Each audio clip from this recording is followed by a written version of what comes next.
So here in video number three, we're continuing to talk about identity theft, and what you have to understand is that you are soon to be a major target. A lot of times we think identity theft is older people, something like that, who are naive or are not as techy may fall for identity theft, and that's just not the case.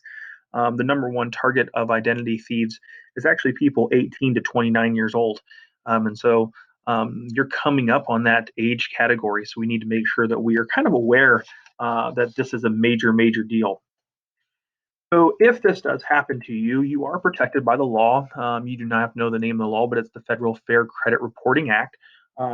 Basically, the idea is that if there is an inaccuracy because of identity theft or for any other reason, if there is an inaccuracy, you tell the credit bureau about this, and they need to remove all inaccuracies within 30 days.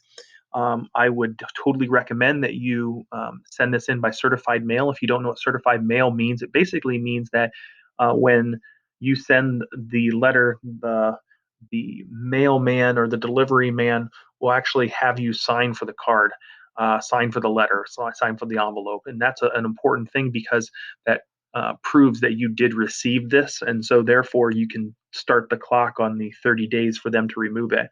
Generally, they will do this. If they do not, if they have some kind of explanation as to why not, they'll generally get in touch with you about this.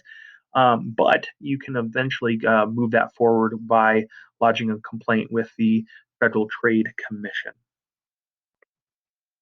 Now, the next section that we talk about has to do with collection practices. Now, collections is the idea that if you haven't been paying your debt, um, the the people that you owe money to are not going to just sit back and say, boy, that's a shame. You're going to have to be able to pay this back. And they're going to harass you to do this. I have the picture on the screen of a bunch of people in cubicles, right? And that's pretty much what you're going to see in the collections industry. They're salespeople, they're telemarketers. That's really what they're doing. This is big business, folks. It's about a $40 billion a year business, the collection agencies are. And so it's big, big money. But these are trained people, but they are low paying, and so therefore they are a very high turnover rate. A lot of these people don't do this for a career, especially because you're basically being trained to be really, really rude to people. That's what they do. They are exceptionally rude, and because the reason they're exceptionally rude is they want to provoke emotion. What they have found, statistics have found, is that if they provoke emotion from you, whether that is some strong emotion, right? So whether it's a positive emotion or super happiness from it, which is probably not the case. Generally, the answer is going to be anger or sadness, right? You're going to cry, whatever.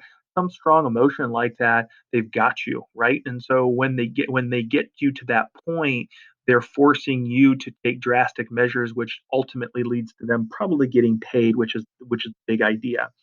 Now, I would never advocate you not paying somebody that you owe money to. You always should pay your debt off. But you need to take care of yourself first. You need to take your priorities first, right? Your necessities first. And the way to counteract this is that you always have to maintain your four walls. So if you remember your four walls, right, are food, shelter, clothing, and transportation. Food, shelter slash utilities, right? Food, shelter, and utilities, clothing, and transportation. You need to maintain those four walls.